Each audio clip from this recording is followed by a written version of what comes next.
My name is Madison Kane, and for most of my life, I was the family disgrace. That's the word they used when they thought I couldn't hear. Disgrace. It slipped out between glasses of wine and polite laughter, always coated in pity. They said I was the one who couldn't follow through, the one who cracked under pressure, the one who didn't have what it took to wear the uniform. They didn't say it to hurt me. They said it because they believed it, and maybe that made it hurt more. Every family dinner felt like a ceremony I didn't belong to. My father would sit at the head of the table, a man who believed rank was the same as worth. My mother would pour the wine like it was communion, smiling every time Lindsey's name came up. My little sister, Lieutenant Lindsey Kane, the golden one. Her promotion photos framed the hallway walls. My picture stopped showing up years ago. I guess you stop printing the face of someone who failed the legacy. At gatherings, they'd ask Lindsey about her flight hours, her leadership scores, the medals on her jacket. They'd ask me if I'd found something stable yet, like I was a child playing pretend while she carried the family name. When I spoke, no one really listened. Conversations would move past me like I wasn't even there. I learned to smile, to nod, to let them talk. It's easier to let people believe you're harmless when they've already decided you're irrelevant. The truth is, I once stood where Lindsey stands now.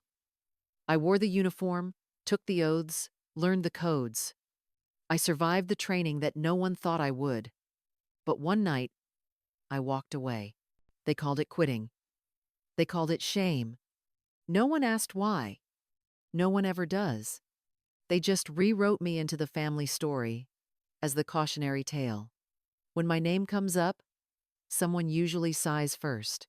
Holidays became predictable. There'd be toasts for Lindsay's achievements, speeches about service, pride, and sacrifice. My father's voice would shake with emotion when he spoke about her.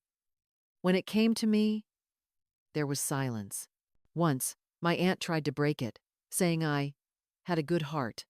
Everyone nodded like that was the only thing left to praise.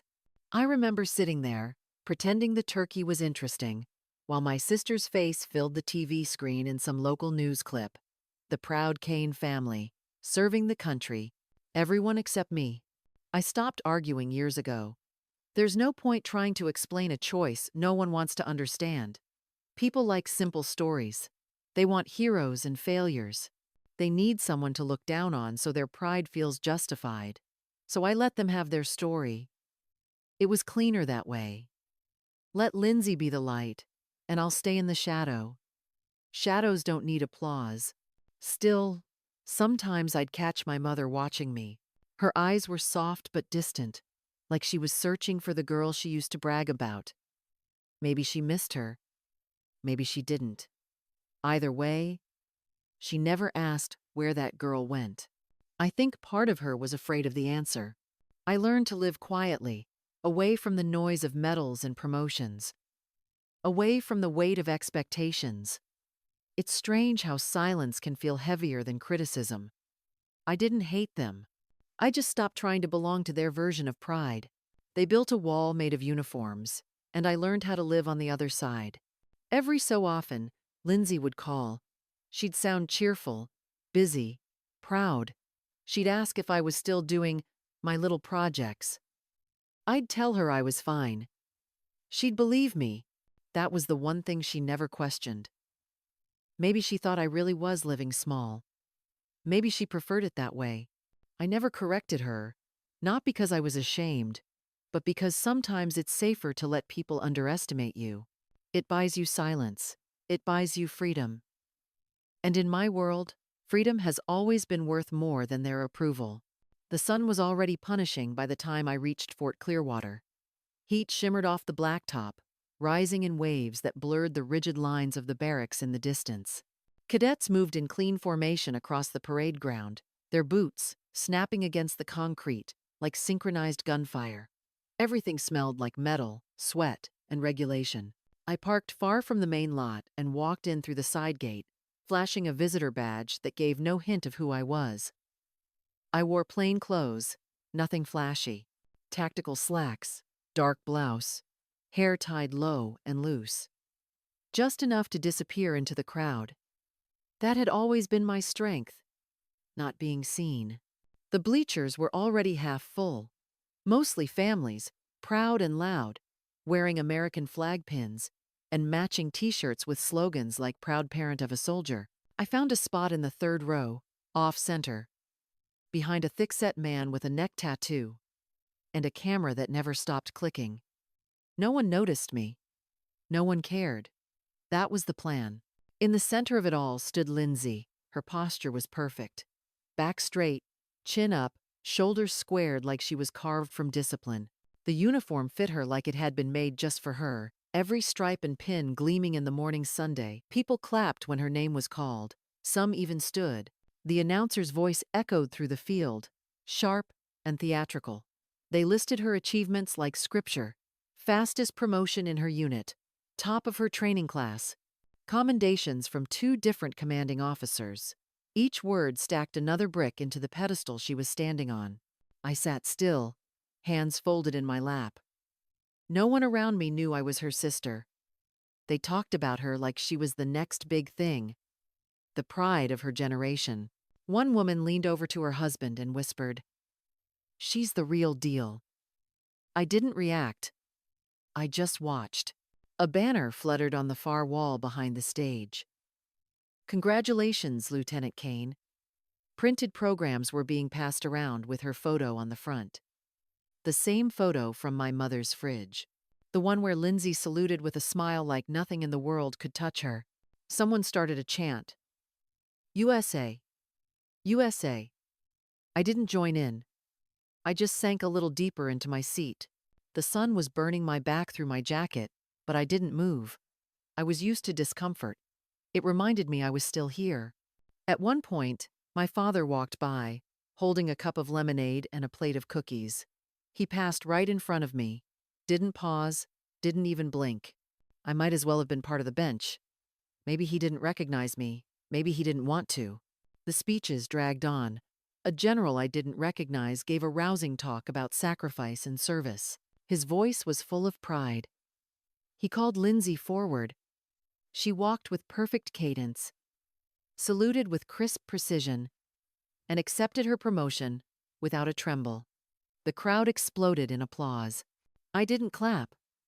I couldn't. Not because I wasn't proud, but because something about the sound made my chest ache. It wasn't jealousy. It was a distance, a reminder that I no longer belonged to that world. I watched her smile as she hugged our parents. My mom cried into her shoulder.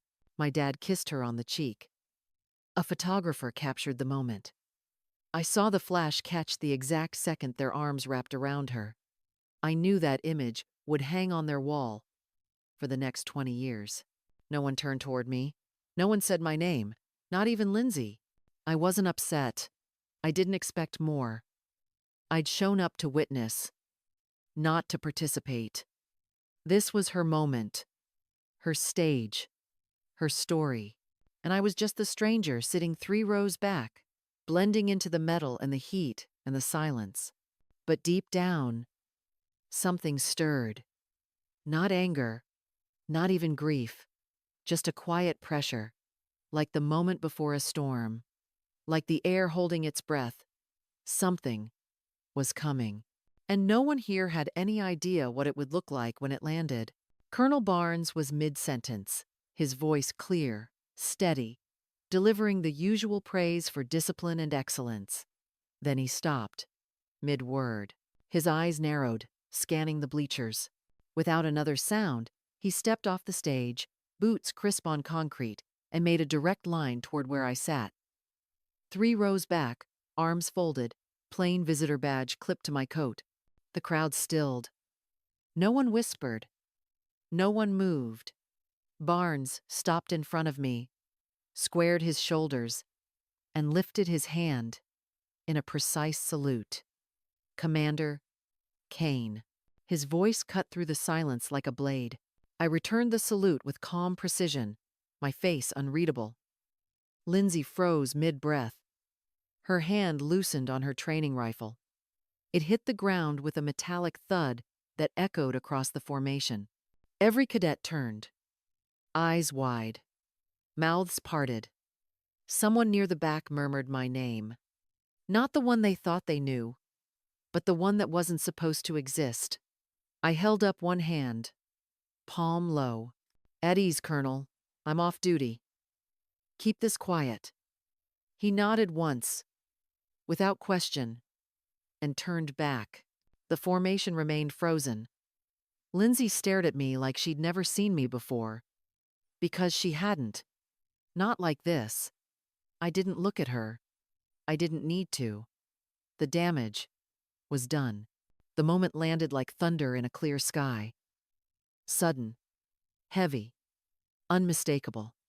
And now, they all knew what I had worked so hard to keep hidden.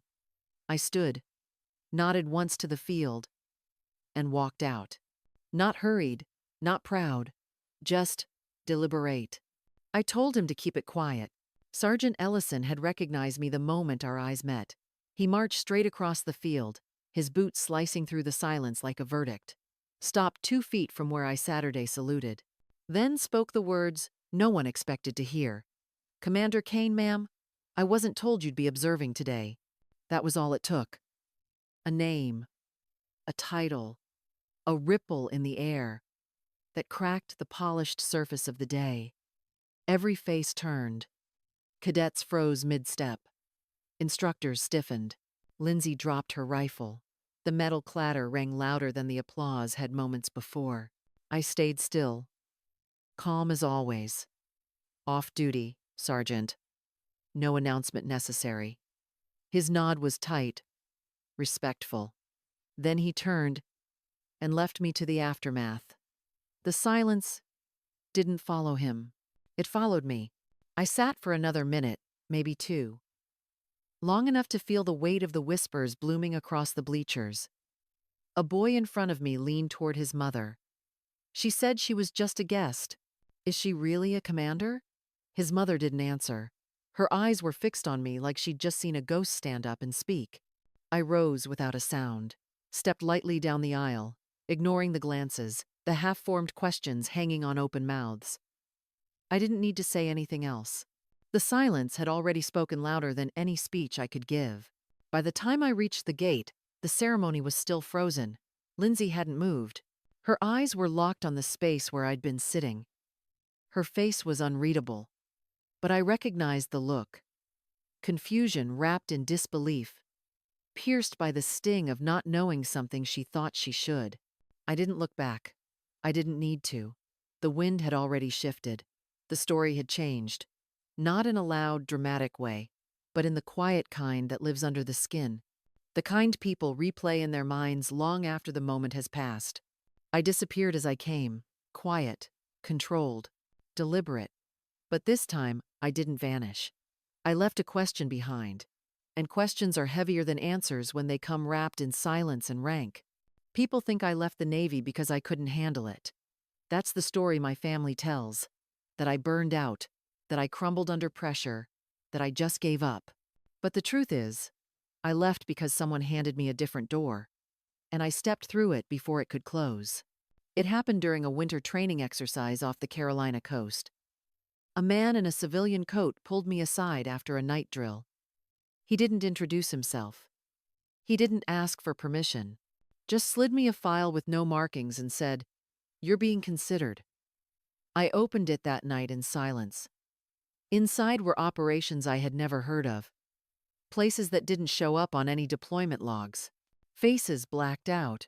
Missions that didn't exist. 2 weeks later, I was gone. Not discharged.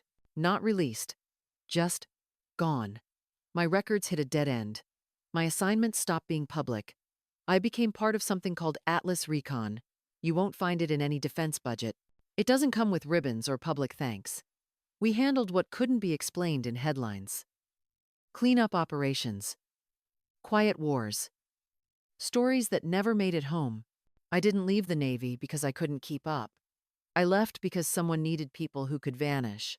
Who could carry secrets without ever being asked. Who could serve in silence and walk away without applause. That's the part no one ever understood. My disappearance wasn't a failure. It was clearance. and I've been gone ever since. There were no medals, no retirement plan, no name on any wall, just mission briefings in quiet rooms, always underground, always cold. My name was scrubbed from every system before the first operation began. From that day forward, Madison Kane became nothing more than a file buried inside a place no one could access.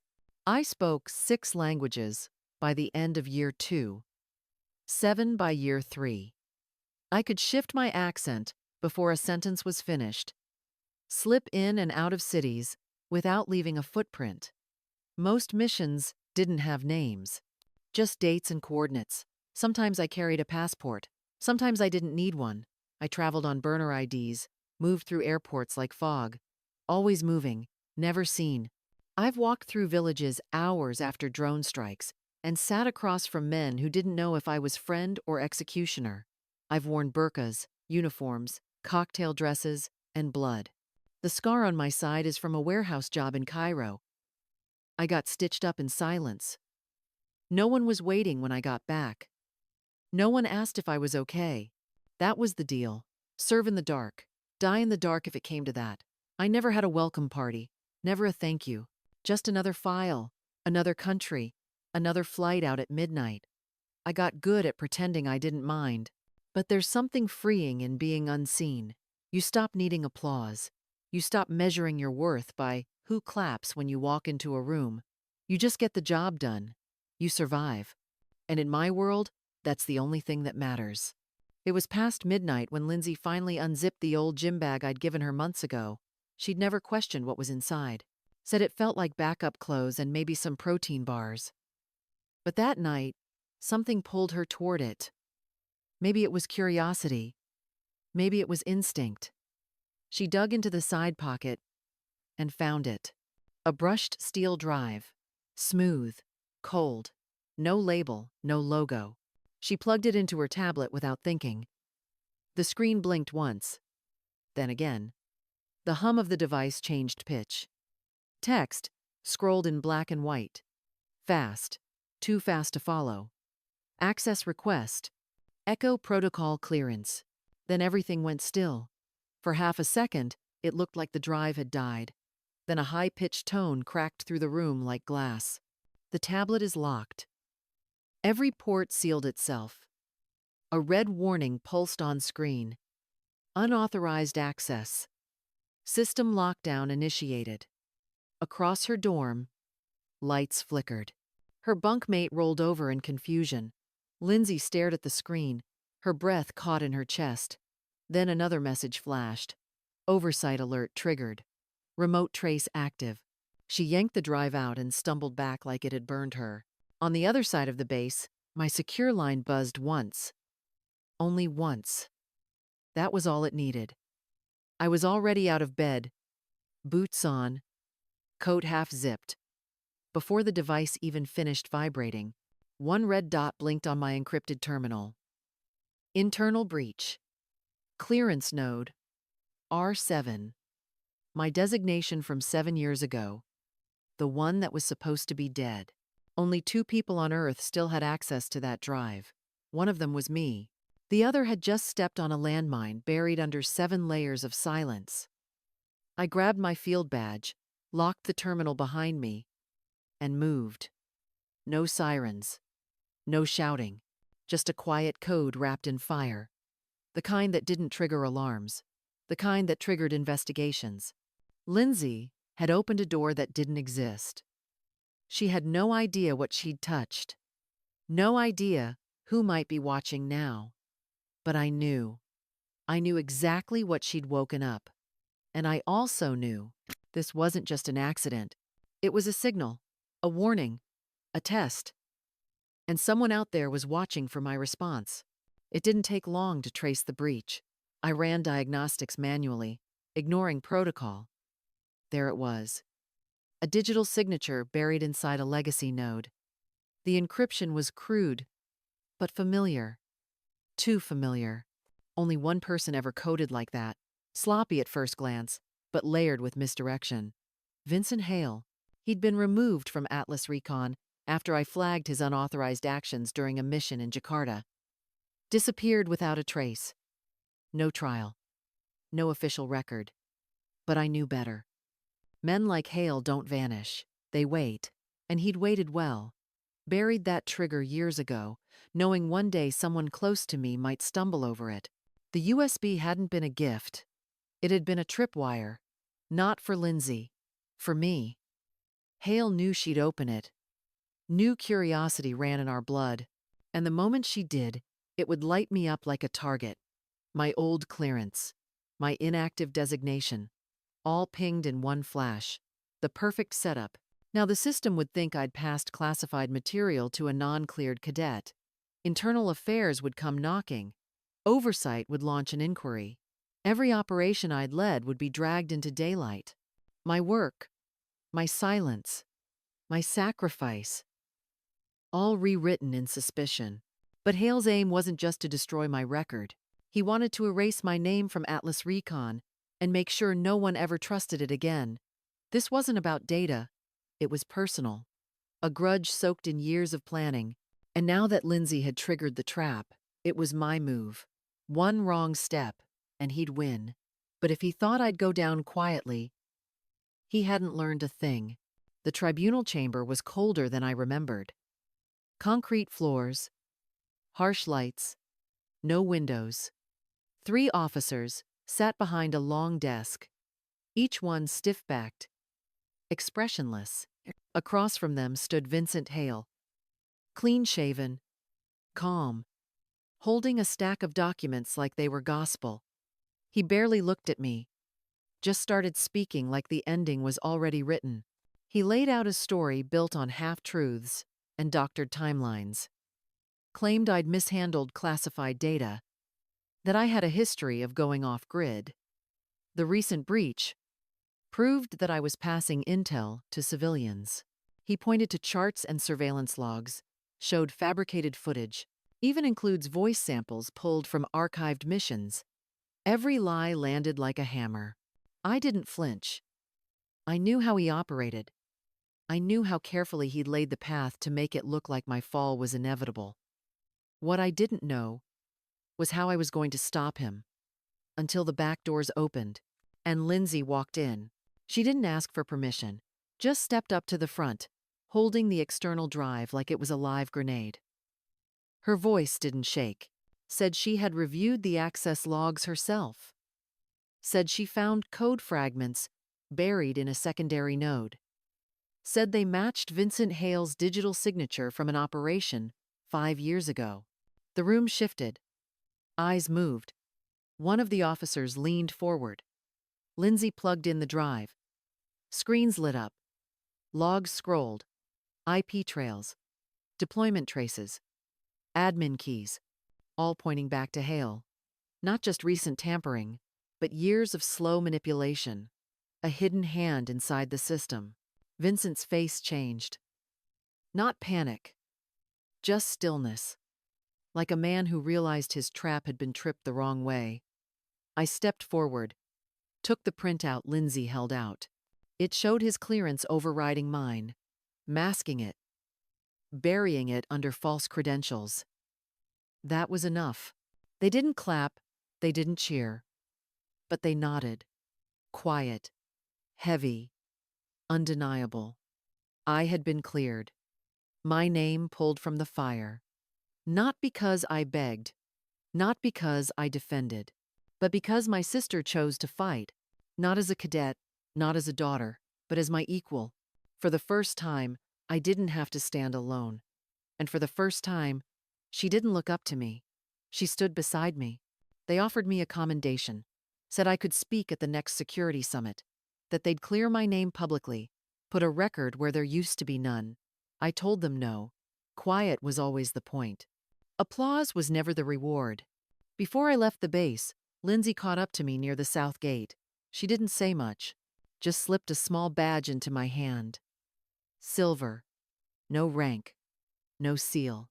Just a quiet emblem of trust, of truth, of knowing. She looked at me like she finally understood what it meant to stand in silence and still carry the weight. I walked back to the civilian lot like any other visitor. No one stopped me. No one saluted. The air was dry and clean. My coat was zipped tight. And for the first time in years, I felt light. Not forgotten, not erased, just done. Some missions end with parades. Mine ended with peace. And sometimes that's the louder ending.